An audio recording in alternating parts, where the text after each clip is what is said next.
Hello everyone, welcome to Nishify Learning. I am Nisha Mehta and today we are going to start class 10th science chapter number 1 chemical reactions and equations.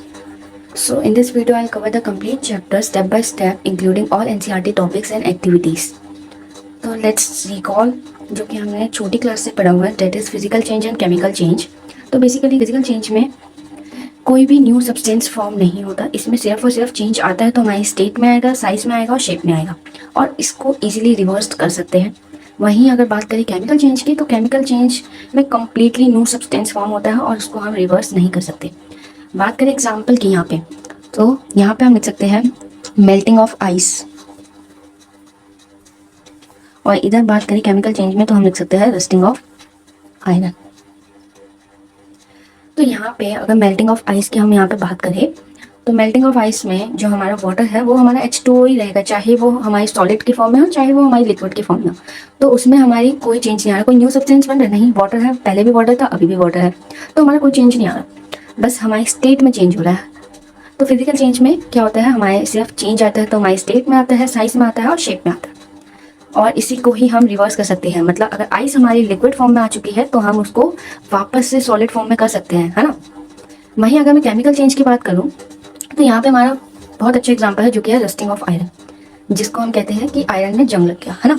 तो इसको हम reverse नहीं कर सकते, easily reverse तो बिल्कुल भी नहीं कर सकते हैं. और इसमें हमारे आयरन में रस्ट लग गया तो इसी वजह से हमारा क्या बना, न्यू सब्सटेंस फॉर्म हो गया. तो इसी की रिएक्शन इसी चैप्टर में आगे जाके लास्ट में आएगी, तो वो भी मैं आपको बताऊंगी. तो गाइज अब हम बात करते हैं केमिकल रिएक्शंस की. तो केमिकल रिएक्शंस क्या होते हैं, बेसिकली केमिकल रिएक्शंस एक ऐसा प्रोसेस है, process in which new substances with new properties are formed.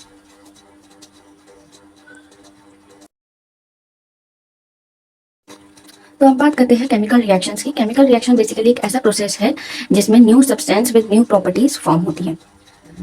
मतलब कि ऐसे जब हम रिएक्टेंट्स को रिएक्ट कराते हैं तो हमारे पास एक न्यू प्रोडक्ट फॉर्म होता है. तो बात करते हैं कि रिएक्टेंट्स और प्रोडक्ट्स क्या होते हैं, फिर हम एग्जांपल्स के थ्रू इसको अच्छे से जानेंगे कि केमिकल रिएक्शंस बेसिकली होता क्या है. तो रिएक्टेंट्स क्या होते हैं और प्रोडक्ट्स क्या होते हैं. रिएक्टेंट्स वो होते हैं substances which take part in a chemical reaction, उसको हम कहते हैं रिएक्टेंट्स. वहीं अगर हम बात करें प्रोडक्ट की तो प्रोडक्ट क्या होते हैं, new substances produced as a result of chemical reactions. So basically क्या है इसमें, देखिए रिएक्टेंट्स और प्रोडक्ट मैं आपको एग्जांपल के थ्रू इसको अच्छे से समझाती हूँ. हम एक एग्जांपल लेंगे जो कि है, फॉर एग्जांपल हम लेते हैं magnesium plus oxygen gives magnesium oxide. तो बेसिकली मैं क्या कहने की कोशिश कर रही हूँ, केमिकल रिएक्शन क्या बताई है मैंने, process in which new substance with new properties are formed. मतलब जब इन दोनों को हम कंबाइन करेंगे, रिएक्ट करेंगे तो हमारे पास क्या होगा, न्यू प्रोडक्ट फॉर्म होगा, है ना. तो वही हमारी केमिकल रिएक्शंस कहलाती हैं. वहीं अगर मैं बात करूँ रिएक्टेंट्स और प्रोडक्ट की, तो रिएक्टेंट क्या होते हैं कि वो सब्सटेंसेस, यहाँ पे ऐसा आएगा, सब्सटेंसेस जो पार्ट लेते हैं केमिकल रिएक्शन में, यानी कि हमारा जो मैग्नीशियम और ऑक्सीजन है वो यहाँ पे हमारी रिएक्शन में पार्ट ले रहे हैं. और प्रोडक्ट क्या होता है, जो न्यू सब्सटेंसेस प्रोड्यूस हुआ हमारी केमिकल रिएक्शन से, यानी कि जो मैग्नीशियम ऑक्साइड है वो हमारा क्या है, यहाँ पे प्रोडक्ट है और मैग्नीशियम और ऑक्सीजन हमारे यहाँ पे क्या है, रिएक्टेंट्स. मैं एक बार फिर से बताती हूँ कि रिएक्टेंट्स और प्रोडक्ट्स होते क्या. रिएक्टेंट्स वो होते हैं वो सब्सटेंसेस है जो केमिकल रिएक्शन में पार्ट लेते हैं, यानी कि मैग्नीशियम और ऑक्सीजन को जब हमने रिएक्ट करवाया तो हमारे पास मैग्नीशियम ऑक्साइड आया, तो यानी कि जो हमारे मैग्नीशियम और ऑक्सीजन है वो हमारे रिएक्टेंट्स है और जो हमारा प्रोडक्ट निकला वो हमारा मैग्नीशियम ऑक्साइड है. सो बात करते हैं हमारी एक्टिविटी 1.1 की. तो यहाँ पे मैंने एक्टिविटी 1.1 लगा दी है, यू कैन सी है, एंड अपनी एनसीईआरटी साथ साथ खोल के रखे और साथ साथ पढ़ते जाए. सो बेसिकली एक्टिविटी 1.1 क्या कह रही है हमारी, this activity needs the teacher assistant, it would be better if student wear I protection. Clean a magnesium ribbon about 2 cm long bye rubbing with sandpaper. Hold it with a pair of tongs. Burn it using a spirit lamp or a burner and collect the ash so formed in a watch glass. As result shown in 1.1, burn the magnesium ribbon. Keep it as far as possible from your eyes. So what do you observe? तो यहाँ पे हमारी activity 1.1 क्या कहती है कि हमें एक मैग्नीशियम रिबन लेना है 2 cm लॉन्ग और उसको रब करना है सैंड पेपर से. उसके बाद उसको एक पेयर ऑफ टोंग्स की मदद से उसको स्पिरिट लैम्प से बर्न करना है, और जब हम बर्न करेंगे तो उससे एक ऐश निकलेगी। तो हमें ये बताना है कि हमने क्या ऑब्जर्व किया। तो हमारी ऑब्जर्वेशन क्या होती है, क्या निकली हमारी ऑब्जर्वेशन, कि एक bright white dazzling flame appears होती है और वाइट पाउडर फॉर्म होता है। तो मैं आपको इसकी रिएक्शन बताती हूँ कि इसकी रिएक्शन है, मैग्नीशियम लेना है as a ribbon, and then लेना है ऑक्सीजन फ्रॉम एयर, देन हम इसको हीट करेंगे, है ना, क्या बोला था हमें, इसको हीट करना है। तो हमारे पास क्या निकलेगा, एक वाइट पाउडर निकलेगा जो कि क्या होगा, मैग्नीशियम ऑक्साइड। क्या है ये, एक वाइट पाउडर। तो यही हमारी जो एक्टिविटी है, जो ये वाइट पाउडर है, ये हमारा क्या है, मैग्नीशियम ऑक्साइड। ठीक है। अब एक क्वेश्चन इससे बनता है जो कि है, why magnesium ribbon is cleaned by rubbing with a sand paper before burning in air. तो रीजन होगा, तो ये किस लिए करते हैं, to remove the protective layer of magnesium oxide. मतलब देखो, जो मैग्नीशियम रिबन है, अगर हम उसको ऐसे ही इधर उधर रख दे तो क्या होगा, उसकी वजह से वो ऑक्सीजन के साथ ऑलरेडी रिएक्ट हो जाएगी, क्योंकि ऑक्सीजन तो एयर में है, वो तो कहीं से भी पास हो जाएगी मैग्नीशियम तक। तो जिसकी वजह से उसमें एक प्रोटेक्टिव लेयर चढ़ जाती है मैग्नीशियम ऑक्साइड की, तो इसलिए हमें उसको सैंड पेपर से रब करना पड़ता है। ठीक है। नाउ अब हम बात करते हैं हमारी एक्टिविटी 1.2 की। तो हमारी एक्टिविटी 1.2 आप देख सकते हैं, ये है हमारी एक्टिविटी 1.2। तो इसकी ऑब्जर्वेशन क्या निकलती है कि एक येलो कलर का प्रेसिपिटेट अपीयर होता है। ठीक है। तो इसकी रिएक्शन क्या बनेगी वो हम देखते हैं। इसमें हमने क्या लेना है, लेड नाइट्रेट सॉल्यूशन लेना है टेस्ट ट्यूब में, देन उसमें ऐड करना है पोटेशियम आयोडाइड सॉल्यूशन, और बताना है कि हमने क्या ऑब्जर्व किया। तो हमने ऑब्जर्व क्या किया, येलो प्रेसिपिटेट बना है।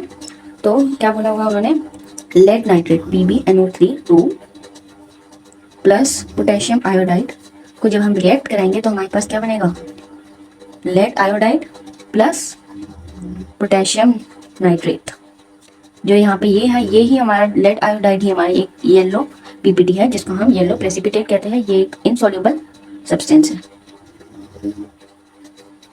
क्या है, ये एक इनसॉल्युबल सब्सटेंस है। वहीं अगर मैं बात करूँ KNO3 की, तो ये एक वाइट कलर का सॉल्युबल है। तो ये एक्टिविटी में क्या कराया है हमने, लेड नाइट्रेट को पोटेशियम आयोडाइड के साथ रिएक्ट कराया है। तो हमारे पास क्या बना है, लेड आयोडाइड, जो कि येलो कलर का PPT है, जो कि हमने ऑब्जर्व किया था, है ना, इनसॉल्युबल सब्सटेंस है। और KNO3 बना है जो कि पोटेशियम नाइट्रेट है, ये एक वाइट कलर का सॉल्युबल है। ठीक है। अब बात करते हैं हमारी एक्टिविटी 1.3 की। यहाँ पे आप देख सकते हैं, तो इसमें take a few zinc granules in a conical flask और a test tube and dilute hydrochloric acid और a sulphuric acid. Do you observe anything happening around the zinc granules touch the conical flask or a test tube? Is there any change in its temperature? So basically इसमें हमने zinc granules लेनी है, जिसमें हमने add करना है hydrochloric acid या फिर सल्फ्यूरिक एसिड। तो हमें फिर अपनी ऑब्जर्वेशन बतानी है। तो हमारी ऑब्जर्वेशन क्या निकलेगी, इसमें bubbles of gas are formed around zinc, और दूसरी निकलेगी टेस्ट ट्यूब जो होगी वो वार्म हो जाएगी। तो इसकी रिएक्शन देख लेते हैं एक बार हम।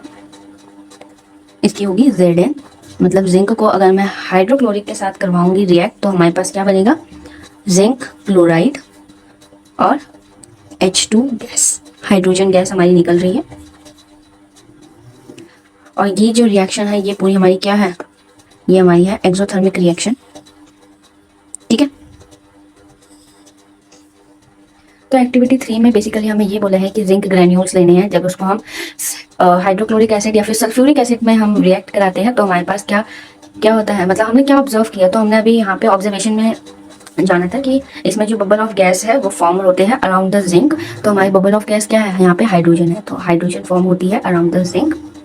और दूसरा है हमारी जो टेस्ट ट्यूब है वो गर्म हो जाती है, जिसकी वजह से ये एक एक्सोथर्मिक रिएक्शन शो कराता है। ठीक है। अब बात करते हैं कैरेक्टरिस्टिक्स ऑफ केमिकल रिएक्शंस की। ठीक है। और एक क्वेश्चन भी आ सकता है कि how will you identify that chemical reaction has taken place और अगर। तो हमें ये बताना है कि हमें कैसे पता चलेगा कि केमिकल रिएक्शन हो रही है कहीं पे, है ना। तो इसके लिए हमारे पास 5 कैरेक्टरिस्टिक्स है केमिकल रिएक्शंस के। First is change in colour, second one is change in state, third one is change in temperature, fourth one is evolution of gas, and fifth one is formation of precipitation, formation of precipitate भी लिख सकते हैं। Okay, तो ये 5 हमारे characteristics है chemical reactions के, जिसकी वजह से हमें पता चलता है कि हमारी केमिकल रिएक्शन हो रही है। सबसे पहले हमारा आएगा चेंज इन कलर। करें हम चेंज इन कलर की, तो हमें कैसे पता चलेगा कि चेंज इन कलर हो रहा है किसी केमिकल रिएक्शन में? तो इसका एग्जांपल हम लिख सकते हैं Fe + CuSO4 gives FeSO4 + Cu, जिसमें हमारा CuSO4 ब्लू कलर का है और आगे जाके वो किस में कन्वर्ट हो जाता है? ग्रीन कलर में। उसके बाद अगर हम बात करते हैं चेंज इन स्टेट की, तो हमें कैसे पता चलेगा कि स्टेट में चेंज आ रहा है? तो इसके लिए भी हमारे पास रिएक्शंस हैं। तो इसमें हम लिख सकते हैं हाइड्रोजन + ऑक्सीजन गिव्स H2O, जिसमें जो हाइड्रोजन और ऑक्सीजन है वो एक गैस है और जो वाटर है वो एक लिक्विड फॉर्म है। तो इट मीन्स कि हमारे स्टेट में चेंज आ रहा है। सो आगे बढ़ते हैं थर्ड कैरेक्टरिस्टिक्स में। नेक्स्ट आता है चेंज इन टेम्परेचर। अब हमें कैसे पता चलेगा कि टेम्परेचर में चेंज आ रहा है? तो इसके लिए हमारे पास रिएक्शन है CaO + वाटर, यानी कि कैल्शियम ऑक्साइड प्लस वाटर को जब हम रिएक्ट करेंगे तो हमारे पास क्या बनेगा? कैल्शियम हाइड्रोक्साइड, जो कि क्या है? एक्वस है। और इसमें क्या होगा, जो हमारा अगर हमने इसको ऐसे बीकर में टेस्ट करा है तो हमारा जो बीकर होगा वो क्या हो जाएगा? वार्म हो जाएगा।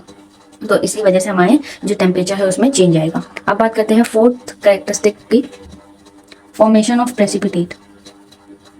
फॉर्मेशन ऑफ प्रेसिपिटेट या फिर PPT। PbNO3, जो कि अभी हमने पीछे पढ़ी थी, PbNO3 + Ki gives PbI2 + KNO3। तो ये रिएक्शन में जो हमारा PbI2 है वो एक येलो PPT है, जो कि अभी हम पीछे पढ़ के आए हैं। इसका एक और एग्जांपल हम लिख सकते हैं, जो कि है Na2SO4 + BaCl2 gives BaSO4 + NaCl, जिसमें जो BaSO4 है वो एक वाइट कलर का PPT है। ठीक है, तो जब PPT का फॉर्म होता है केमिकल रिएक्शन में तो वो भी हमारी क्या है? कैरेक्टरिस्टिक है। ठीक है, अब लास्ट हमारा कैरेक्टरिस्टिक आता है, जो कि है एवोल्यूशन ऑफ गैस। ओके, अब एवोल्यूशन ऑफ गैस में हम एग्जांपल लिख सकते हैं Zn + H2SO4 gives ZnSO4 + H2 gas निकल रही है। तो ये हमारा क्या कहलाएगा? इसमें जो हमारी H2 गैस है वो क्या हो रही है? इवॉल्व हो रही है, मतलब हमारी जो H2 गैस है वो निकल रही है, जिसकी वजह से हमें पता चल रहा है कि केमिकल रिएक्शन हमारी इसमें इस रिएक्शन में पार्ट ले रही है। ठीक है, तो आई होप कि आपको कैरेक्टरिस्टिक्स ऑफ केमिकल रिएक्शन समझ आएगा। अब पढ़ते हैं आगे, जो कि है हमारा केमिकल इक्वेशंस। तो what is chemical equation? Basically chemical equation एक ऐसा मेथड है जिसमें हम केमिकल रिएक्शन को रिप्रेजेंट करते हैं सिंबल्स की हेल्प से और फॉर्मूला की हेल्प से। ठीक है, तो जो हमारी केमिकल रिएक्शन है वो एक हमारा ऐसा मेथड है, मेथड ऑफ रिप्रेजेंटिंग अ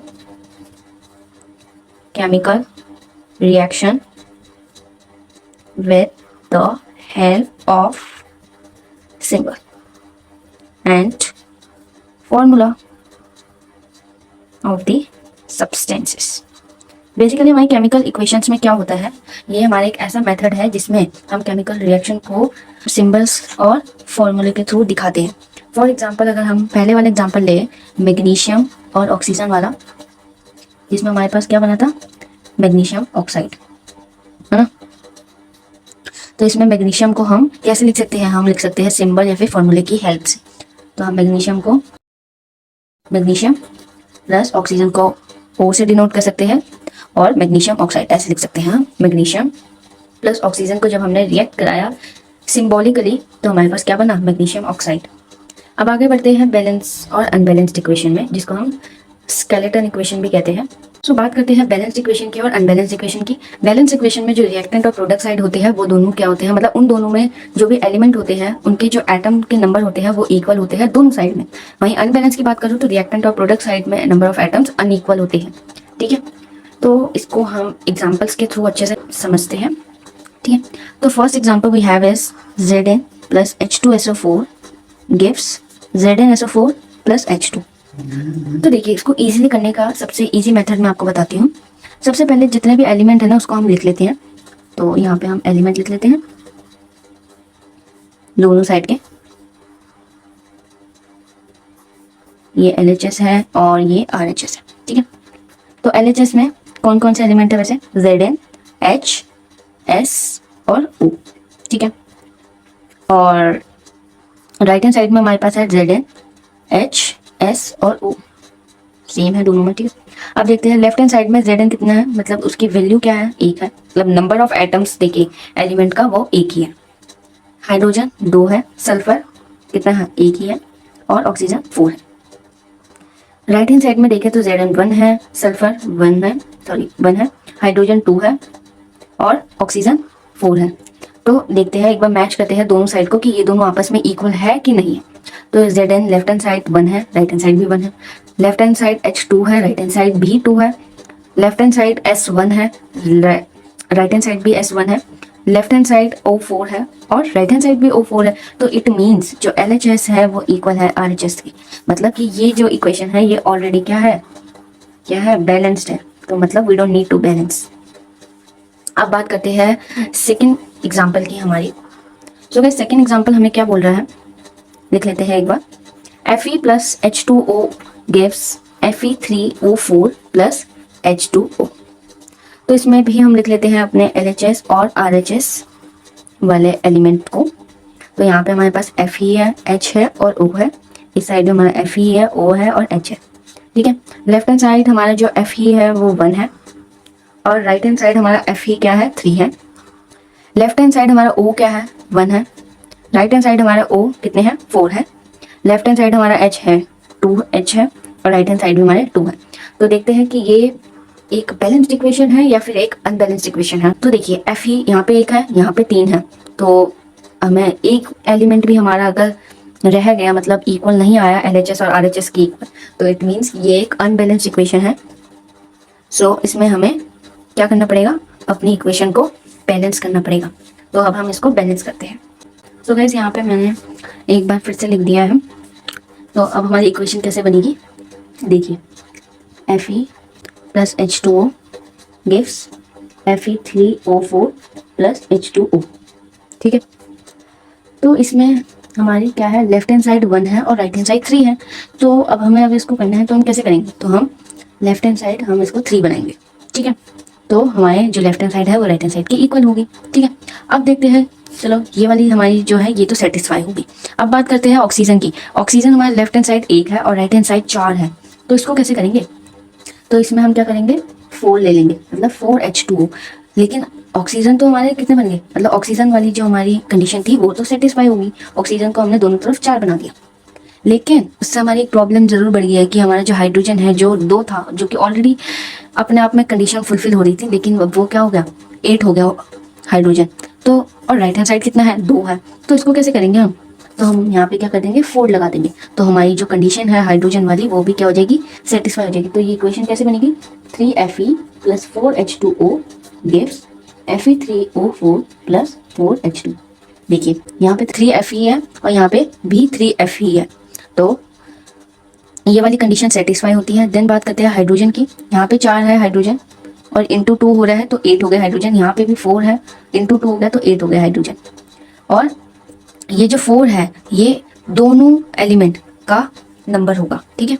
तो ऑक्सीजन कितने हैं, 4 है, तो यहाँ पे भी 4 है। तो मतलब जो हमारी इक्वेशन है वो क्या होगी, बैलेंस होगी। अब बात करते हैं बाकी 3 इक्वेशंस की।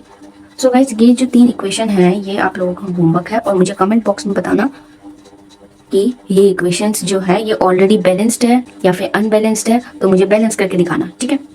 There are 5 types of chemical reaction. First one is combination reaction, second one is decomposition, third one is displacement reaction, fourth one is double displacement reaction, and fifth one is redox reaction, ठीक है। तो ये हमारी 5 types की chemical reactions हैं। अब हम इसके बारे में डिटेल में पढ़ते हैं, ठीक है। अब हम पढ़ते हैं सबसे पहला टाइप ऑफ केमिकल रिएक्शन जो कि है कॉम्बिनेशन रिएक्शन। तो बेसिकली कॉम्बिनेशन रिएक्शन क्या होता है, जिसमें कॉम्बिनेशन रिएक्शन एक ऐसी रिएक्शन है जिसमें 2 या 2 से ज़्यादा सब्सटेंस कंबाइन होते हैं। 2 or more substances combine to get or to form a single product. तो केमिकल रिएक्शन तो कॉम्बिनेशन रिएक्शन क्या होता है, जिसमें दो या दो से ज्यादा सब्सटेंसेस कंबाइन होते हैं to form a single product. इसकी जो जनरल फॉर्म होती है वो क्या होती है, मतलब जिसमें दो या दो से ज्यादा, तो हम ए या बी ले लेते हैं एलिमेंट हमारा, ठीक है, वो दोनों फॉर्म होते हैं, मतलब कंबाइन होते हैं, रिएक्ट करते हैं, जिसकी वजह से फॉर्म क्या होता है, एक सिंगल प्रोडक्ट बनता है जो कि हमारा सी है। तो इस टाइप की हमारी जो इक्वेशन, अगर हमें इस टाइप की इक्वेशन अगर हमें दिखे तो हमें समझ जाना है कि ये एक कॉम्बिनेशन रिएक्शन है। तो इसके एग्जाम्पल क्या हो सकते हैं, ये देख लेते हैं एक बार। For example C plus O two gives CO2 हो सकता है, H2 plus O2 gives H2O हो सकता है। अब मुझे एक चीज़ बताइए कि ये जो इक्वेशन है ये बैलेंस्ड है या फिर अनबैलेंस्ड है। बैलेंस्ड है तो भी बताइए और अनबैलेंस्ड है तो भी बताइए कमेंट बॉक्स में। और अगर अनबैलेंस्ड हुई तो इसको बैलेंस करके भी दिखाना है, ठीक है। तो ये हमारी कॉम्बिनेशन रिएक्शन है जिसमें दो या दो से ज़्यादा सब्सटेंस को जब हम कंबाइन करते हैं, रिएक्ट कराते हैं, तो हमें एक सिंगल प्रोडक्ट मिलता है, ठीक है। इसके एग्जाम्पल हो सकता है carbon plus oxygen gives carbon dioxide, या फिर हो सकता है hydrogen plus oxygen gives water, ठीक है। अब बात करते हैं हमारी एक्टिविटी 1.4 की। तो आप देख सकते हैं ये हमारी activity 1.4। Take a small amount of calcium oxide or quicklime in a beaker, slowly add water to this, touch the beaker as shown in figure 1.5। Do you feel any change in temperature. तो observation हमारी क्या निकली इससे कि जो beaker है वो क्या हो जाएगा, हॉट हो जाएगा और कैल्शियम हाइड्रोक्साइड फॉर्म होगा। तो इसकी रिएक्शन कैसे बनेगी वो देख लेते हैं। तो कैल्शियम हाइड्रोक्साइड को जब हम वाटर के साथ रिएक्ट करेंगे तो हमारे पास क्या आएगा, कैल्शियम हाइड्रोक्साइड, और हमारी जो वाटर है वो हीट है वो रिलीज होगा। तो इट मीन्स अगर हीट रिलीज हो रहा है तो ये क्या है, एक्सोथर्मिक रिएक्शन है, ठीक है। जो हमारे जो कैल्शियम ऑक्साइड है वो हमारा क्विकलाइम है यहाँ पे, जिसको हम चूना कह सकते हैं, ठीक है। ये एक हमारी कॉम्बिनेशन रिएक्शन की एक्टिविटी है और यही एक एक्सोथर्मिक रिएक्शन भी है, ठीक है। बात करते हैं डिकम्पोजिशन रिएक्शन की, जो कि second type of chemical reaction है। इसमें क्या होता है, इसमें जो रिएक्शंस होती है, reactions in which a compound breaks up into two और मोर सब्सटेंसेस, ठीक है, वो हमारी डिकम्पोजिशन रिएक्शन कहलाएगी। बेसिकली इसमें जो कंपाउंड है हमारा, मतलब फॉर एग्जांपल कंपाउंड है हमारे पास सी, जब हम उसको ब्रेक करेंगे तो वो किस में ब्रेक होगी, दो या दो से ज़्यादा सब्सटेंसेस में, यानी कि ए और बी में। तो इसकी जनरल फॉर्म क्या निकलेगी, हमारी सी गिव्स, या सी को जब हम ब्रेक करेंगे तो वो ए और बी में क्या हो जाएगी, ब्रेक डाउन हो जाएगी, ठीक है। सो इसके एग्जाम्पल हम ले लेते हैं CaCO3, जो कि हमारा होता है कैल्शियम कार्बोनेट। जब हम उसको हीट करेंगे तो हमारे पास क्या आएगा, calcium oxide and carbon dioxide, ठीक है, जो कि एक गैस है, ठीक है। इसमें क्या है, एक कंपाउंड है, जब वो ब्रेक हो रहा है तो वो दो या दो से ज़्यादा सब्सटेंस में टूटेगा। बेसिकली ये जो है डिकम्पोजिशन रिएक्शन है, कॉम्बिनेशन रिएक्शन का उल्टा है, ठीक है, ऑपोजिट है बिल्कुल। कॉम्बिनेशन रिएक्शन में A प्लस B करके C बनता है, यानी कि दो या दो से ज़्यादा सब्सटेंस को जब हम कंबाइन करते हैं तो सिंगल प्रोडक्ट बनता है। वहीं डिकम्पोजिशन की बात करें तो इसमें C एक कंपाउंड है, जिसको हम ब्रेक करते हैं तो हमारे पास दो या दो से ज़्यादा सब्सटेंसेस फॉर्म होते हैं, ठीक है। अब बात कर लेते हैं एक्टिविटी 1.5 की। यहाँ पे आप एक्टिविटी 1.5 पढ़ सकते हैं। Take about 2 gram ferrous sulfate crystal in a dry boiling tube. Note the color of the ferrous sulfate crystal. Heat the boiling tube over the flame of a burner or a spirit lamp. Observe the color of crystal after heating. तो हमें बताना है कि हमारी observation क्या थी इस activity की। तो इसमें जो ग्रीन फेरस सल्फेट के क्रिस्टल है वो क्या हो जाते हैं, ब्राउन कलर में चेंज हो जाते हैं, ठीक है। और जो स्मेल है बर्निंग सल्फर की वो हमें प्रोड्यूस होती है। तो हमारी रिएक्शन क्या होगी, फेरस सल्फेट के क्रिस्टल्स 7H2O, FeSO4.7H2O गिव्स, जब हम उसको हीट करेंगे तो हमारे पास क्या आएगा, फेरस सल्फेट प्लस वाटर, ठीक है। ये हमारे जो है, ये हमारा फेरस सल्फेट का क्रिस्टल है और ये हमारा FeSO4 है जो कि एनहाइड्रस है। तो एक्टिविटी 1.5 में हमने क्या ऑब्जर्व किया है कि जो ग्रीन फेरस सल्फेट है उसका जो कलर है वो ब्राउन हो गया है, और जब हम बर्न कर रहे थे सल्फर को तो हमें उसकी स्मेल प्रोड्यूस हुई है, ठीक है। बात करते हैं third type of chemical reaction की, that is displacement reaction. So displacement reaction को स्टार्ट करने से पहले हम टाइप्स ऑफ डिकम्पोजिशन को पहले पढ़ लेते हैं। So there are 3 types of decomposition reaction. So first one is photolytic, second one is thermal, photolytic decomposition, thermal decomposition and electrolytic decomposition, ठीक है। अब हम इन तीनों को अच्छे से पढ़ेंगे। तो यहाँ पे 3 तरह की डिकम्पोजिशन रिएक्शन है। पहली है फोटोलाइटिक डिकम्पोजिशन, दूसरी है थर्मल डिकम्पोजिशन और तीसरी है इलेक्ट्रोलाइटिक डिकम्पोजिशन। ठीक है, तो सबसे पहले बात करते हैं हम हमारी सबसे पहली type of decomposition reaction thermal decomposition की बात करते हैं। ठीक है, तो बेसिकली थर्मल डिकम्पोजिशन में क्या होता है ये जानते हैं। बेसिकली ये एक डिकम्पोजिशन रिएक्शन का टाइप है। तो इसमें जब व्हेन अ डिकम्पोजिशन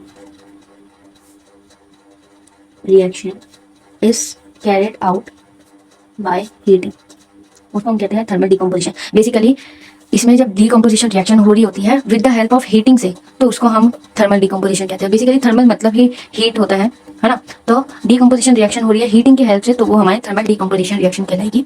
इसके एग्जांपल हम देख सकते हैं PbNO3 जो कि है लेड नाइट्रेट। तो जब मैं हीट करूंगी, ये हमारा हीट का सिंबल होता है। ठीक है, तो हमारे पास क्या बनेगा, lead oxide plus nitrogen dioxide plus oxygen. ठीक है, तो ये एक अनबैलेंस्ड इक्वेशन है, आपको इसको बैलेंस करके दिखाना है। ठीक है, कमेंट बॉक्स में इसको बैलेंस करके दिखाना। ठीक है, जो हमारे लेड नाइट्रेट है वो क्या है, कलरलेस है यहाँ पे, और ये जो लेड ऑक्साइड है ये येलो कलर का है, और जो हमारा NO2 है उसमें से क्या निकल रही है, ब्राउन फ्यूम्स। ठीक है, निकल रही है। तो इसमें क्या हो रहा है, डिकम्पोजिशन रिएक्शन हो रही है। मतलब क्या हो रहा है, डिकम्पोजिशन रिएक्शन में क्या होता है कि एक कंपाउंड ब्रेक होता है 2 या 2 से ज़्यादा सब्सटेंसेस में। तो इसमें भी ऐसे ही हो रहा है, लेकिन किसकी हेल्प से हो रहा है, हीट की हेल्प से हो रहा है, तो वो थर्मल डिकम्पोजिशन कहलाएगा। यही रिएक्शन जो है यही हमारी एक्टिविटी 1.6 में भी है। यहाँ पे मैंने एक्टिविटी 1.6 निकाली है, आप देख सकते हैं। ठीक है, अब हम बढ़ते हैं second type of decomposition reaction में, दैट इज इलेक्ट्रोलाइटिक डिकम्पोजिशन। ठीक है, ठीक है, इलेक्ट्रोलाइटिक डिकम्पोजिशन में क्या होता है, बेसिकली इसमें भी डिकम्पोजिशन होता है व्हेन अ डिकम्पोजिशन रिएक्शन, इसमें भी डिकम्पोजिशन रिएक्शन होता है, are carried out by using electricity. तो इलेक्ट्रोलाइटिक डिकम्पोजिशन में क्या होता है, इसमें डिकम्पोजिशन रिएक्शन हो रहा होता है किसकी हेल्प से, इलेक्ट्रिसिटी की हेल्प में। थर्मल डिकम्पोजिशन में हीट की हेल्प से हो रहा था, बाकी सेम वही डिकम्पोजिशन रिएक्शन चल रहा था हमारा। इलेक्ट्रोलाइटिक में भी सेम वही है, डिकम्पोजिशन रिएक्शन चल रहा है, और किसके हेल्प से चल रहा है, इलेक्ट्रिसिटी की हेल्प से। तो इसका एग्जांपल हमारे पास क्या हो सकता है, सबसे बेस्ट एग्जांपल हमारा इसमें है वाटर। जब हम इसको, तो वाटर एक कंपाउंड है, जब मैं इसको ब्रेक करूंगी तो वो हाइड्रोजन और ऑक्सीजन में टूट जाएगी। ठीक है, तो इसको हम बैलेंस कर सकते हैं ऐसे। ठीक है, तो ये किसकी हेल्प से हुआ है, बाय यूजिंग इलेक्ट्रिसिटी। ठीक है, और यही हमारी एक्टिविटी 1.7 भी है, जो कि आप देख सकते हैं। ठीक है, अब बात करते हैं हमारा third type of decomposition reaction, that is photolytic decomposition reaction.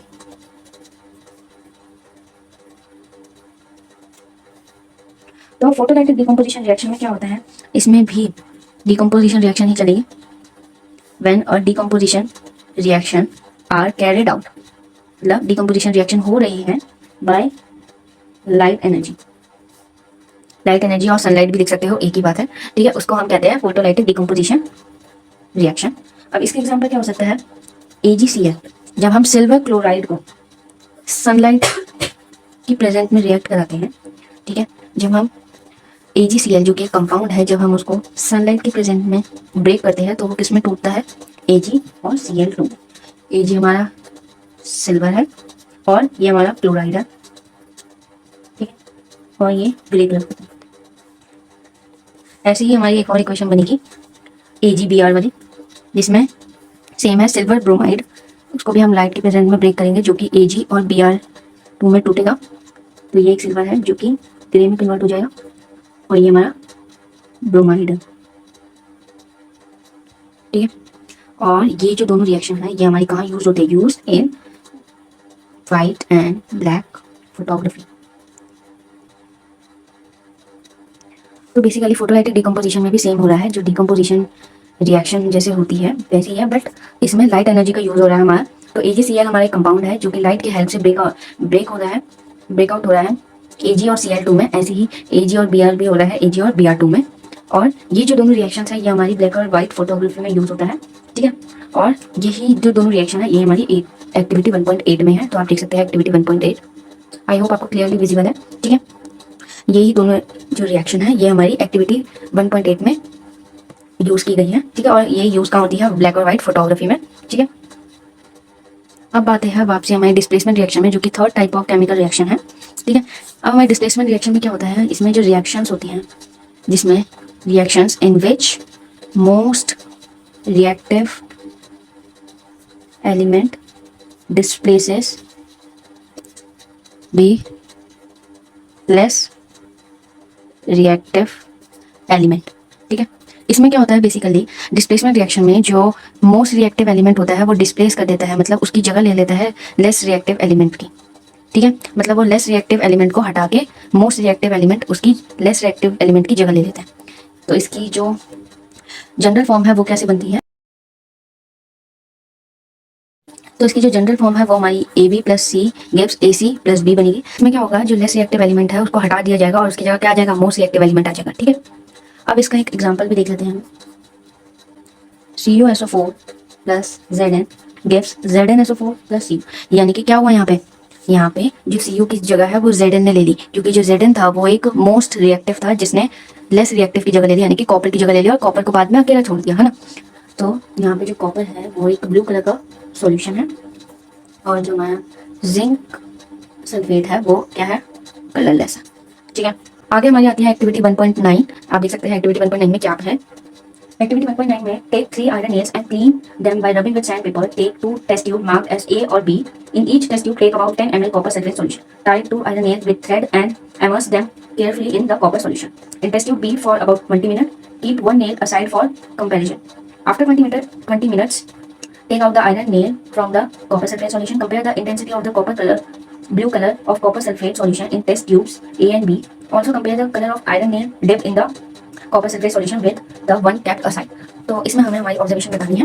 तो हमारी ऑब्जर्वेशन में क्या आया कि जो blue colour of copper sulphate है उसका जो कलर है वो क्या हो जाता है, फेड हो जाता है, और जो आयरन नेल है वो क्या कौन से कलर का हो जाता है, ब्राउनिश कलर का हो जाता है। ठीक है, अब इसकी रिएक्शन क्या होगी वो देख लेते हैं हम। इसमें क्या है, CuSO4 जो कि कॉपर सल्फेट है plus iron gives iron sulphate plus copper, जिसमें जो कॉपर सल्फेट है वो हमारा ब्लू सॉल्यूशन है। ठीक है, और जो हमारा आयरन सल्फेट है वो क्या है, ग्रीनिश सॉल्यूशन। ठीक है, तो हमारी एक्टिविटी में ये ऑब्जर्वेशन निकली है और इससे हमारी ये रिएक्शन फॉर्म होती है। अब बढ़ते हैं fourth type of chemical reaction में, जो कि है डबल डिस्प्लेसमेंट रिएक्शन।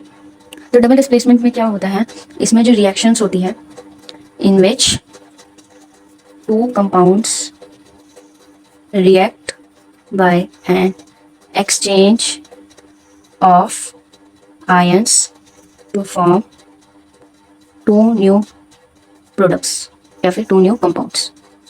ठीक है, बेसिकली डबल डिस्प्लेसमेंट हमारी क्या होती है, डबल डिस्प्लेसमेंट रिएक्शन में क्या होता है, दो कंपाउंड रिएक्ट करते हैं और उसमें क्या होता है, आयंस एक्सचेंज करते हैं और जिसकी वजह से क्या बनता है, न्यू कंपाउंड बनता है। फॉर एग्जांपल इसके अगर हम जनरल फॉर्म की बात करते हैं तो क्या बनेगी, AB प्लस CD, देन क्या बन जाएगा, AC प्लस BB। यानी कि क्या हुआ कि जो दो कंपाउंड थे जब वो रिएक्ट करे और उनका आयंस में जब एक्सचेंज हुआ तो जो A है वो C के साथ मिल गया, जो B है वो D के साथ मिल गया, तो यहाँ पे फिर न्यू कंपाउंड्स फॉर्म हो गए। ठीक है, इसका एग्जांपल अगर हम देखें तो हम ले सकते हैं BaCl2 प्लस Na2SO4, जिसकी वजह से हमें क्या मिलेगा, BaSO4 प्लस NaCl। यहाँ पे जो BaSO4 है वो एक वाइट कलर का प्रेसिपिटेट है। ठीक है, अब अगर इसमें प्रेसिपिटेट है तो ये क्या कहलाएगा, एक प्रेसिपिटेशन रिएक्शन। बाद में मैं लास्ट में आपको अच्छे से बताऊंगी कि प्रेसिपिटेशन रिएक्शन होती क्या है। ठीक है, अब बात करते हैं एक्टिविटी 1.10 की। ठीक है, यहाँ पे आप एक्टिविटी 1.10 देख सकते हैं। Take about 3 ml of sodium sulfate solution in a test tube. In another test tube, take about 3 ml of barium sulfate solution. Mix the two solution and what do you observe?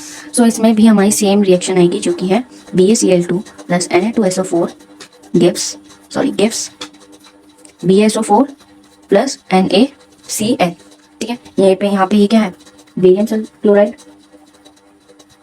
और ये है sodium sulphate और form करके आया एक white PPT जो कि है बेरियम सल्फेट का, और क्या बन के आया, सोडियम क्लोराइड।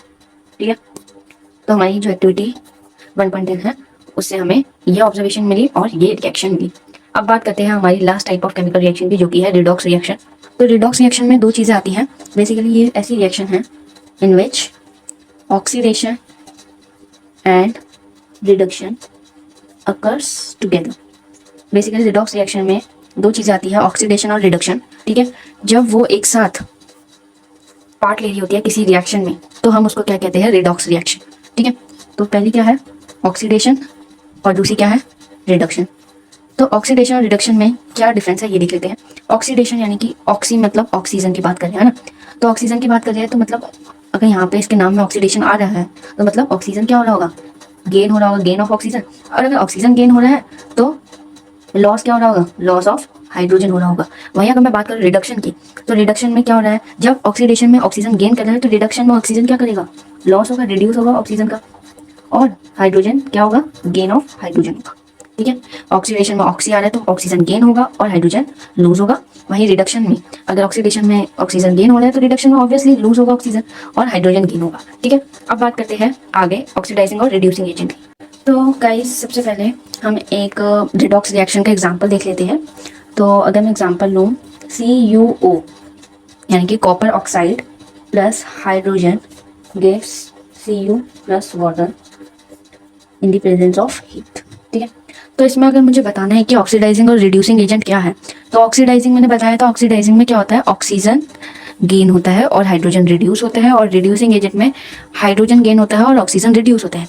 तो अब देखिए यहाँ पे जो कॉपर है, कॉपर के पास ऑक्सीजन है, लेकिन यहाँ पे जाके देखोगे तो कॉपर के पास ऑक्सीजन नहीं है। तो इट मीन्स जो कॉपर ऑक्साइड है वो क्या कर रहा है, रिड्यूस हो जाए, क्या हो रहा है, रिडक्शन हो रही है copper oxide, reduction of copper oxide हो रहा है ना। वहीं अगर मैं बात करूँ हाइड्रोजन की, तो यहाँ पे हाइड्रोजन के पास ऑक्सीजन नहीं है, लेकिन यहाँ जाके हाइड्रोजन के पास ऑक्सीजन इंक्लूड है। तो इसका मतलब जो हाइड्रोजन है यहाँ पे, इसका क्या हो रहा है, ऑक्सीडेशन ऑफ हाइड्रोजन हो रहा है।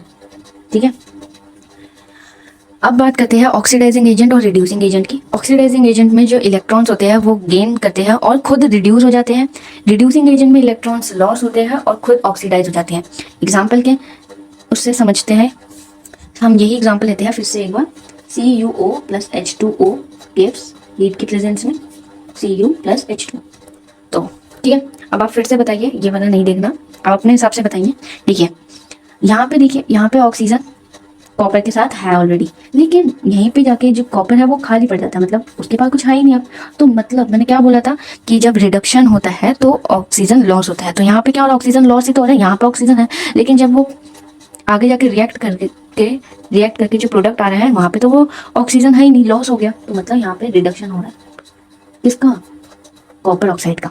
ठीक है, यही बात करें अगर मैं हाइड्रोजन की बात करूं, तो यहाँ पे हाइड्रोजन के पास ऑक्सीजन नहीं है, मतलब और बाद में जाके उसके पास ऑक्सीजन आ जाता है। तो मैंने क्या बताया था कि जब ऑक्सीडेशन होता है तो उसमें ऑक्सीजन गेन होता है और हाइड्रोजन लॉस होता है। ठीक है, तो मतलब यहाँ पे क्या हो रहा है, ऑक्सीडेशन हो रहा है इसका, हाइड्रोजन का। ठीक है, अब बात करते हैं ऑक्सीडाइजिंग एजेंट की और रिड्यूसिंग एजेंट की। ठीक है, इसमें क्या है, ऑक्सीडाइजिंग एजेंट मैंने बताए थे कि इसमें इलेक्ट्रॉन गेन होते हैं और फिर रिड्यूस कर जाते हैं, और रिड्यूसिंग एजेंट में इलेक्ट्रॉन्स लॉस होते हैं और फिर ऑक्सीडाइज कर जाते हैं। तो अगर आपको रिडक्शन और ऑक्सीडेशन निकालना आता है, तो अगर आपको ये ऑक्सीडाइजिंग और रिड्यूसिंग नहीं भी पता होगा तो भी हमारा काम बन जाएगा। कैसे बनेगा, देखिए ऑक्सीडाइजिंग एजेंट की बात करेंगे तो हम रिडक्शन लेंगे, मतलब रिडक्शन में जो है क्या है, किसका रिडक्शन हो रहा है, कॉपर ऑक्साइड का। तो यानी कि ऑक्सीडाइजिंग एजेंट भी क्या आएगा हमारा, कॉपर ऑक्साइड। और ऑक्सीडाइजेशन किसका हो रहा है, हाइड्रोजन का हो रहा है। तो यानी कि हमारा रिड्यूसिंग एजेंट क्या हो जाएगा, हाइड्रोजन हो जाएगा। बेसिकली क्या हो जाएगा, ये अपोजिट हो जाएंगे। ठीक है, यहाँ पे ऑक्सीडेशन और यहाँ पे क्या होगा, रिडक्शन, CuO का, और यहाँ पे हाइड्रोजन का। तो ये क्या है, बेसिकली अपोजिट है। जिसका रिडक्शन हो रहा होगा वो हमारा ऑक्सीडाइजिंग एजेंट बन जाएगा, और जिसका ऑक्सीडेशन हो रहा होगा वो हमारा रिड्यूसिंग एजेंट बन जाएगा। ठीक है, अब एक और एग्जाम्पल दूंगी जो कि आप खुद से सॉल्व करोगे और मुझे कॉमेंट बॉक्स में इसका आंसर बताओगे। तो यहाँ पे एक और मैं एग्जांपल लिख रही हूँ जो कि आपका होमवर्क में है, मुझे इसका आंसर चाहिए कमेंट बॉक्स में। ठीक है, H2S plus chloride Cl2S plus HCl। ठीक है, तो यहाँ पे मैंने एक आपको एग्जांपल दिया है, ये आपको घर से खुद सॉल्व करना है और मुझे कमेंट बॉक्स में इसका आंसर बताना है। ठीक है, H2S plus Cl2 gives S plus HCl। ठीक है, अब बात करते हैं हमारी एक्टिविटी 1.11 की। तो आप देख सकते हैं एक्टिविटी 1.1 स्क्रीन पे। एक्टिविटी 1.11 क्या कह रही है, heat a China dish containing about 1 kg of copper powder, so what do you observe. तो अपनी ऑब्जर्वेशन लिखनी है और इसके बेस पर मैं आपको रिएक्शन भी लिखवाऊंगी। ठीक है, ऑब्जर्वेशन हमारी क्या है कि रेडिश ब्राउन जो कॉपर पाउडर है वो किस में कन्वर्ट हो जाता है, ब्लैक में कन्वर्ट हो जाता है। तो इसकी जो रिएक्शन बनेगी वो क्या बनेगी, कॉपर को जब हम ऑक्सीजन के साथ रिएक्ट कराएंगे हीट के प्रेजेंस में, तो हमारे पास क्या आएगा, कॉपर ऑक्साइड जो कि ब्लैक कलर का होगा। ठीक है, और जो एक्चुअल में जो कॉपर का कलर है वो क्या है, रेड कलर का है, ठीक है। और ये जो रिएक्शन है इसको हम रिवर्स भी कर सकते हैं। अगर हम कॉपर ऑक्साइड में हाइड्रोजन डालें तो हम दोबारा से कॉपर फॉर्म कर सकते हैं, कॉपर बन जाएगा और साथ में क्या बनेगा, वाटर, ठीक है। जो कि ब्लैक कलर का था अभी कॉपर ऑक्साइड, जब उसके साथ हमने हाइड्रोजन को मिक्स करा तो हमारे पास वापसी क्या बना, कॉपर बन गया, है ना। तो ये बेसिकली क्या है, रिवर्सिबल। मतलब ये जो रिएक्शन है ये क्या है, एक रिवर्सिबल है। मतलब जब कॉपर से कॉपर ऑक्साइड बना तो वो वापसी कॉपर ऑक्साइड से कॉपर भी बन सकता है, ठीक है। तो अब हमारी टाइप्स ऑफ केमिकल रिएक्शन खत्म हो गई है। अब हम बढ़ते हैं लास्ट टॉपिक में जो कि है कोरोजन और रेंसिडिटी। और हमारी सारी एक्टिविटीज़ भी यहाँ पे फिनिश हो चुकी है, ठीक है। यहाँ पे हमारे पास इस चैप्टर में 11 एक्टिविटीज़ थी जो कि हमने सारी की सारी इस वीडियो में देख ली है। अब हम बढ़ते हैं आगे कोरोजन और रेंसिडिटी पे। तो अब बात करते हैं कोरोजन की, ठीक है। तो कोरोजन क्या होता है, बेसिकली कोरोजन एक ऐसा प्रोसेस है जिसमें हमारे जो मेटल्स है वो ईटन अप करते हैं by the action of air, moist और केमिकल की वजह से। मतलब मेटल के सरफेस पे जब एयर आ जाती है या मॉइस्चर आ जाता है या फिर कोई केमिकल आ जाता है तो उसकी वजह से जो मेटल है वो हमारे ख़राब होना शुरू हो जाते हैं। उनमें कोई ना कोई कलर की कोटिंग बन जाती है, कोई लेयरिंग हो जाती है, रस्ट लग जाता है ना। तो क्या क्या एग्जाम्पल हो सकते हैं कोरोजन की, ये हम देख लेते हैं, ठीक है। सबसे पहले हमारा आ जाता है rusting of iron. Second we have is black coating on silver, आ सकता है, सिल्वर पर ब्लैक कोटिंग हो जाती है ना। थर्ड आ सकता है हमारे पास ग्रीन कोटिंग ऑन कॉपर, ठीक है। ये 3 एग्जाम्पल हो सकते हैं, या तो आयरन में जंग लगना, या तो ब्लैक कोटिंग आ जाना सिल्वर पे, या तो फिर कॉपर पे ग्रीन कोटिंग आ जाना। मैंने बोला था कि रस्टिंग ऑफ आयरन की जो रिएक्शन है वो आपको आगे जाके मैं पढ़ाऊंगी, क्योंकि ये जो है ये हमारी रस्टिंग ऑफ आयरन की रिएक्शन है। तो इसमें क्या है, इसको मैंने बेसिकली यहाँ पे बैलेंस कर दिया है, जिसकी वजह से आप इसको एज इट इज ही याद कर लो, ठीक है। 4Fe plus 3O2 plus 2XH2O gives 2Fe 2O3 dot XH2O, जो कि एक रस्ट है। क्या है, रस्ट है, ये एक हाइड्रेटेड आयरन 3 ऑक्साइड का, ठीक है। अब हमने एग्जाम्पल की तो बात कर ली कोरोजन की, अब बात कर लेते हैं इसकी प्रिवेंशन की, कि हम इसको कैसे प्रिवेंट कर सकते हैं ना। तो सबसे पहले आता है गैल्वेनाइजेशन। गैल्वेनाइजेशन क्या होता है, coating of zinc on iron. Galvanisation में क्या होता है, जिंक की कोटिंग की जाती है आयरन ऑब्जेक्ट्स में, ठीक है। उसको हम क्या कहेंगे, galvanisation. Then we have as oiling कर सकते हैं हम, ग्रीजिंग कर सकते हैं हम, और क्या कर सकते हैं, पेंटिंग भी कर सकते हैं ना। तो ये कुछ 4 प्रिवेंशंस हैं जो कि आप कर सकते हो, जिसकी वजह से कोरोजन होने से, मेटल्स पे कोरोजन होने से मेटल्स बच सकते हैं, ठीक है। अब आगे बात करते हैं हम रेंसिडिटी की। अब रेंसिडिटी क्या होता है वो देखते हैं। सो देखिए रेंसिडिटी क्या होती है, बेसिकली रेंसिडिटी एक ऐसी कंडीशन है मतलब जिसमें रैपिडली ऑक्सीडेशन होता है फैट्स का और ऑयल्स का फूड में, ठीक है। जिसमें जो हमारा फूड है वो रेंसिड हो जाता है, ठीक है, और उसका जो स्मेल है और जो टेस्ट है वो चेंज हो जाता है। तो बेसिकली क्या है इसमें, जब हम कोई भी अपने चिप्स के पैकेट जिसमें ऑयल होता है ना, चिप्स के पैकेट वगैरह बिस्किट्स वगैरह में, है ना, उनमें क्या होता है, ऑयल होता है। तो जिसकी वजह से वो क्या हो जाते हैं, कुछ समय बाद वो सिल जाते हैं, है ना, और उनका टेस्ट और स्मेल दोनों चेंज हो जाते हैं। तो उसी चीज़ को हम क्या कहते हैं, रेंसिडिटी कहते हैं, ठीक है। अब रेंसिडिटी के प्रिवेंशन मतलब कैसे हम रेंसिडिटी होने से बचा सकते हैं खाने को, तो इसके 5 एग्जाम्पल्स हैं, 5 प्रिवेंशन है बेसिकली, तो वो हम देख सकते हैं यहाँ पे। तो सबसे पहले हमारी है कि रेंसिडिटी को हम प्रिवेंट कर सकते हैं, प्रिवेंटेड बाय एडिंग, उसमें हम क्या डाल सकते हैं, एंटीऑक्सीडेंट्स डाल सकते हैं, है ना, ऑक्सीडेंट्स टू फूड, जिनमें क्या होता है, कंटेनिंग ऑयल एंड फैट्स, ठीक है। सेकंड हम लिख सकते हैं कि इसको हम प्रिवेंट कर सकते हैं, prevent by packaging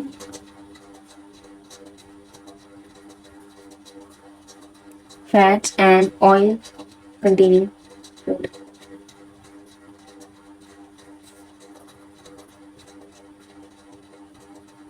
in nitrogen gas, ठीक है। तो इसमें क्या कर सकते हैं हम, फैट्स या ऑयल वाले फूड को क्या कर सकते हैं, पैकेजिंग कर सकते हैं उसकी नाइट्रोजन गैस वाले पैकेट्स में, ठीक है। थर्ड हम लिख सकते हैं कि retarded by keeping food in refrigerator, है ना। हम मतलब फूड को, अपने फूड को कहाँ पे रख सकते हैं, रेफ्रिजरेटर में रख सकते हैं। Retarded bye storing food in air tight container में रख सकते हैं हम अपने फूड को, है ना। और लास्ट हम लिख सकते हैं retarded bye storing away from light. या तो हम उसको लाइट से भी दूर रख सकते हैं, तो भी हमारा जो फूड है वो रेंसिड होने से बच सकता है। तो ये है इसकी 5 प्रिवेंशंस जो कि आपको पता होनी चाहिए। सबसे पहले क्या है, हम उसमें एंटीऑक्सीडेंट डाल सकते हैं जिसमें उन फूड्स में जो फैट्स या फिर ऑयल कंटेन करते हैं। सेकंड पॉइंट हम लिख सकते हैं कि उसको प्रिवेंट कर सकते हैं पैकेजिंग ऑफ फैट्स और ऑयल कंटेनिंग फूड को नाइट्रोजन गैस में, है ना। या तो हम फूड को रेफ्रिजरेटर में रख सकते हैं, फूड को स्टोर करके एयर टाइट कंटेनर में रख सकते हैं, या फूड को हम लाइट से दूर रख सकते हैं, ठीक है। तो यही है हमारी डेंसिटी। तो यहाँ पे हमारा जो चैप्टर है वो फिनिश हो गया है, लेकिन यहाँ पे कुछ इंपॉर्टेंट टर्म्स हैं जिसका पता होना आपको ज़रूरी है। तो अब हम लास्ट में उसको डिस्कस कर लेते हैं। सो सम इंपॉर्टेंट टर्म्स है जैसे कि exothermic reaction, endothermic reaction, precipitation reaction, neutralisation reaction and combustion reaction. तो एक एक करके इन सबको समझते हैं। सबसे पहले हमारे पास क्या है, हमारी एक्सोथर्मिक रिएक्शन। तो बेसिकली एक्सोथर्मिक रिएक्शन में क्या होता है, एक्सो आ रहा है इसमें, एक्सो मतलब ही क्या होता है हमारा यहाँ पे, एक्सो मतलब ही क्या होता है, एग्जिट होता है, यानी कि निकलना, ठीक है। तो इसमें क्या होता है एक्सोथर्मिक, थर्मिक यानी कि हीट से रिलेटेड है ना कुछ। एग्जिट हीट मतलब इसमें जो हीट है वो क्या होती है, रिलीज होती है, और हम कह सकते हैं इवोल्यूशन ऑफ गैस हो रही है, ठीक है।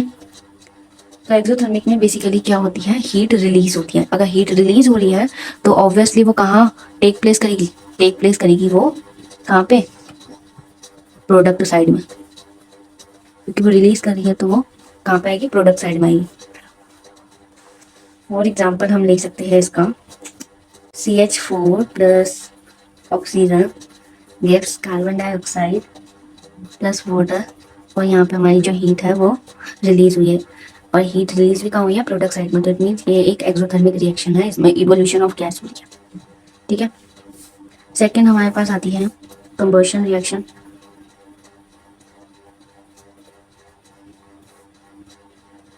कंबशन रिएक्शन में क्या होता है, इसमें बर्निंग होती है, बर्निंग ऑफ एनी कंपाउंड।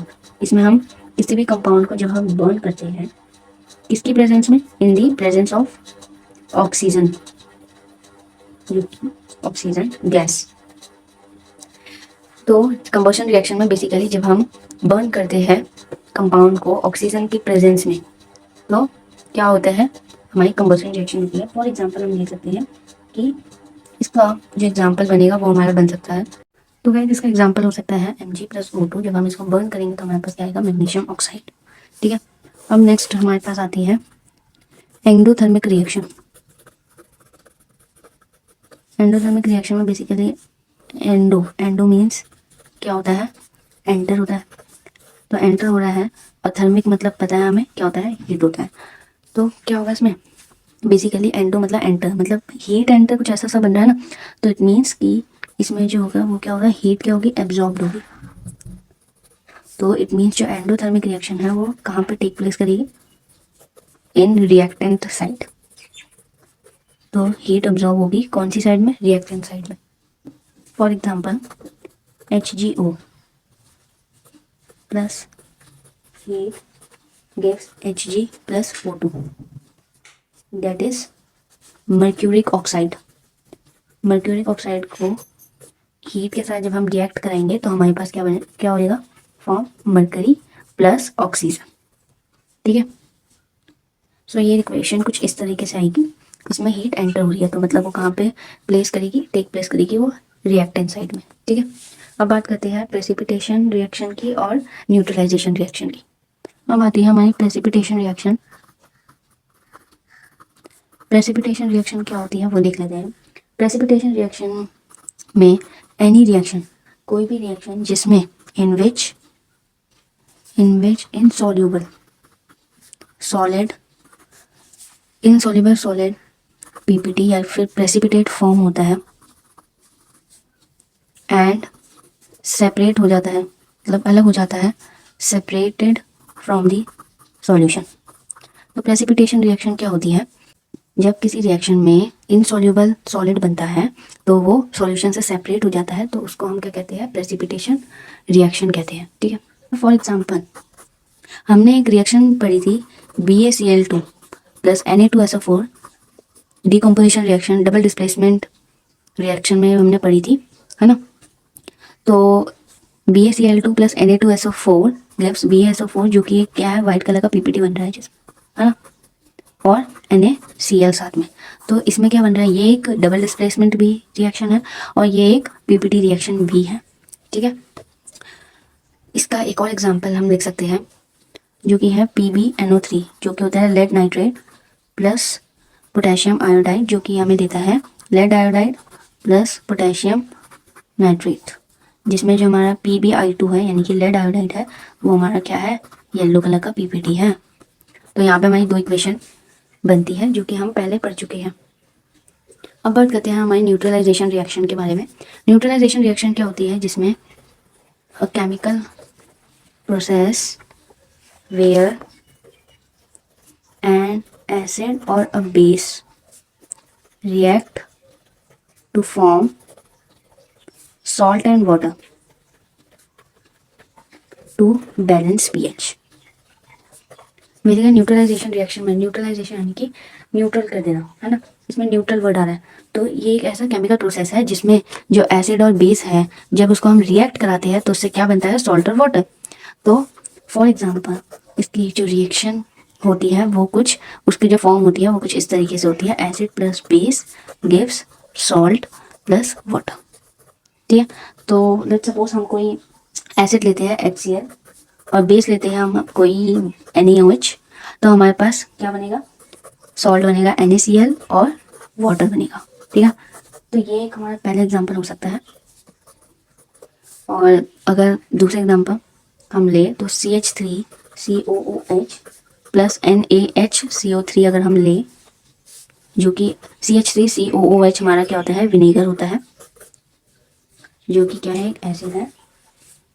और NaHCO3 ये हमारा क्या है, बेकिंग सोडा है, जो कि क्या है, बेस है। तो इससे क्या बनता है, CH3COONA और साथ ही साथ वाटर और कार्बन डाइऑक्साइड। और जो ये कंपाउंड बनता है CH3COOH, ये क्या है, सोडियम एसीटेट। इस कंपाउंड का नाम क्या है, सोडियम एसीटेट, और साथ में वाटर और कार्बन डाइऑक्साइड बनता है, ठीक है। सो गाइस, ये थी हमारी न्यूट्रलाइजेशन रिएक्शन, जो कि सबसे लास्ट इंपॉर्टेंट टर्म थी जो कि हमने डिस्कस करी। और यहीं से हमारी जो वीडियो है वो खत्म होती है, जिसमें हमने पूरा चैप्टर कवर किया है केमिकल रिएक्शन एंड इक्वेशन को। So if this video help you understand the chapter better, then like the video, share it with your friends and subscribe to निशिफाई learning, and comment below what chapter you want next, and see you in the next video. Bye and keep learning.